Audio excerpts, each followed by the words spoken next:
Всем привет! Сегодня делаем самую вкусную, самую любимую палочку-выручалочку. Выручит в любой ситуации, на любом праздничном столе.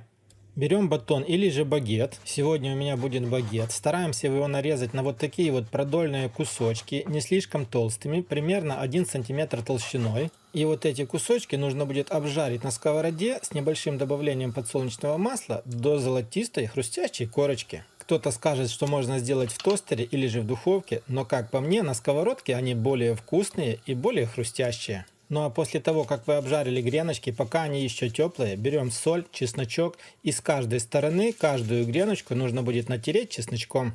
Готовые натертые гренки отставляем в сторонку, пускай они пропитываются чесноком. А мы тем временем приготовим обалденно вкусную намазку на бутерброды. В отдельную глубокую тарелку отправляем одну банку любых рыбных консерв. У меня сегодня будут сардины, но эти консервы нужно отправить без масла. Само масло никуда не убирайте, оно нам в конце немного пригодится.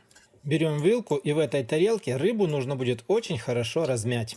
В эту же тарелку на мелкой терке нужно будет натереть заранее отваренные 3 куриных яйца. Затем нам понадобится 200 грамм копченого сыра, и его нужно будет натереть на той же мелкой терке, на которой вы натирали яйца.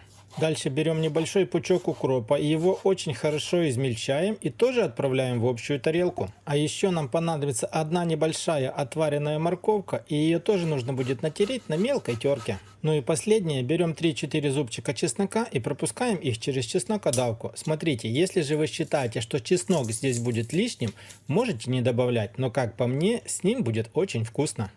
Затем все, что есть в тарелке, нужно будет посолить и поперчить. Соль и перец, как всегда, добавляйте по своему вкусу. Берем ложку и немного все перемешиваем. Затем добавляем в тарелку примерно 2 столовые ложки майонеза. И опять все очень хорошо перемешиваем. Ну а после того, как вы все перемешаете и вам покажется, что ваша намазка немного суховатая, майонез добавлять больше не нужно. Берем масло, которое у нас было в консерве, и добавляем примерно 2 столовые ложки. И тоже еще раз хорошо перемешиваем. Смотрите, все, что у вас получилось в тарелке, это уже отдельное блюдо, отдельный очень вкусный, необычный салат.